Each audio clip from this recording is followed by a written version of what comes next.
Salut à tous! Alors c'est Johnny, bienvenue sur la chaîne Les Tocs de Papa. Aujourd'hui c'est la dernière pour la recette spéciale fête. J'ai décidé de faire une terrine aux 2 poissons avec du chèvre. Vous allez voir, c'est vraiment super rapide et super simple à faire. En plus pour un résultat franchement qui va épater vos convives. Allez, sans plus attendre, j'enfile mon tablier et on attaque la recette. Alors pour la recette, alors là moi j'ai pris de l'aigle fin, on peut très bien aussi prendre du cabillaud. J'ai pris un dos de saumon. On va avoir besoin de chèvre frais, de 3 œufs, de 30 g de maïzena, d'un jus de citron, d'un verre de lait, de sel et de poivre. Alors pour démarrer la recette, on va déjà faire la farce. Ça va être très simple. Dans un blender, je viens mettre mon poisson blanc. Je vais ajouter mon jus de citron.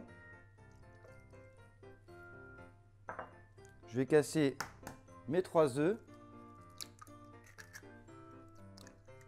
Là, je vais commencer à mixer. Là, je vais ajouter mon chèvre. Je vais y ajouter mon verre de lait. La maïzena. Je n'oublie pas de saler et de poivrer. Et je continue de mixer. Et là, je vais obtenir une farce bien lisse. Donc voilà, notre farce est prête. Hop. Ensuite, je viens tout simplement prendre ma terrine. Je vais venir la chemiser avec du papier film. Je vais y verser dedans ma farce. À peu près à la moitié. Ensuite, j'ai pris mon dos de saumon que j'ai coupé en deux. Je vais venir juste l'insérer au milieu de ma terrine. Je vais pouvoir ensuite recouvrir le tout de farce.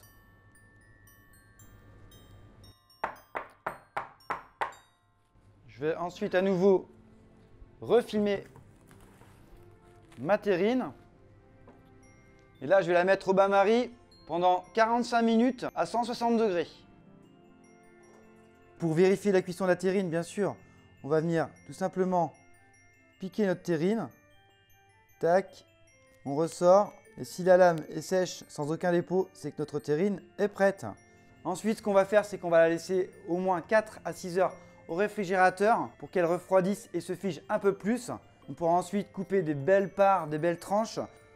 On pourra bien sûr l'accompagner ensuite d'une petite mayonnaise maison. Bien sûr, vous l'aurez compris, c'est une recette que chacun pourra revisiter à sa sauce. Certains gourmands et gourmets pourront ajouter à la place du saumon quelques noix de Saint-Jacques poêlées. Le plus important, c'est vraiment de se faire plaisir. Donc voilà, on arrive au terme de nos recettes spéciales fêtes. En tout cas, j'espère que ces recettes vous ont donné plein d'idées. Moi, j'ai pris plaisir à vous partager ces recettes. J'espère continuer pour l'année suivante. Ça dépendra de ma motivation et de la vôtre. D'ailleurs, n'hésitez pas à liker, à commenter et aussi à vous abonner à ma chaîne. Moi, sur ce, je vais vous souhaiter de bonnes fêtes de fin d'année. Partagez du moment en famille, cuisinez. Faites-vous plaisir. Enfin bref, soyez heureux et joyeux. Moi, je vous dis à la prochaine ou à l'année prochaine. Salut, ciao, ciao!